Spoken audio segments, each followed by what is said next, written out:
नमस्कार मेरो सामाजिक सञ्जालको साथीभाइहरूलाई म अब एउटा मेरो मनको कुरा राख्नु चाहन्छु।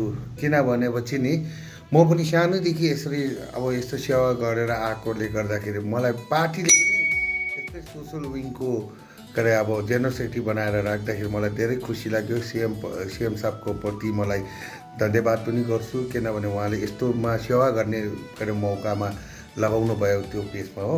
अनि मैले त्यो माध्यमले गर्दा हाम्रो पार्टी र हाम्रो थटको क्या मेरो विचारले गर्दाखेरि हामीले कहाँ कहाँबाट खोजेर लिएर यस्तो चिजहरू अब कसरी सेवा गर्नु पाउँदा मलाई खुसी लाग्यो।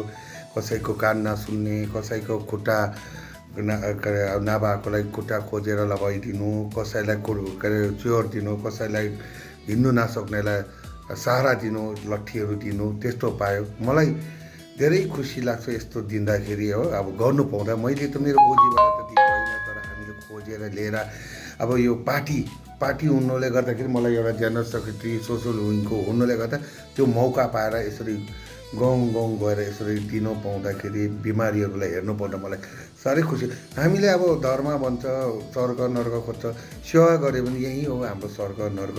जब हामीले सोच्नुपर्छ मृत्यु हुन्छ, एक दिन हामी जन्मेपछि मृत्यु हुन्छ, मृत्युलाई डर राख्नुपर्छ। त्यही कारणले गर्दा हामीले सेवा गर्नुपर्छ। यो सेवा गर्दा चाहिँ जब मृत्यु अन्तमा आउँदाखेरि हामीलाई खुसीसँग मृत्यु हुन्छ। जब हामीले नराम्रो काण्डहरू गरेको छ भने मृत्यु पनि हामीले एक्सेप्ट गर्न सक्दैन, डर पन्न राख्छ, रियलाइज हुन्छ। त्यही कारणले म हाम्रो गाउँले साथीभाइलाई भन्छु, राम्रो गर्नु सकेन नराम्रो नगर्नुहोस् कसैलाई हो।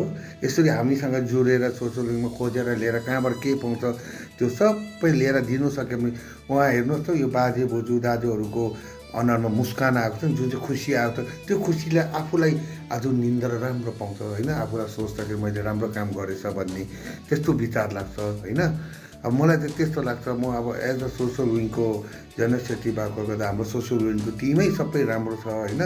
अब सिएम साहबको आशीर्वादले गर्दा नि हामी यो पाएको नि त, नभए त हुँदैन यो कुराहरू होइन।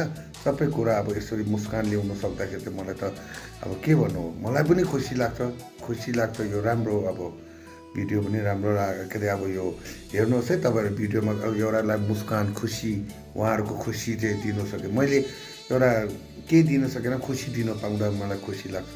त्यो हुन्छ, यति नै मेरोबाट भन्नु चाहन्छु।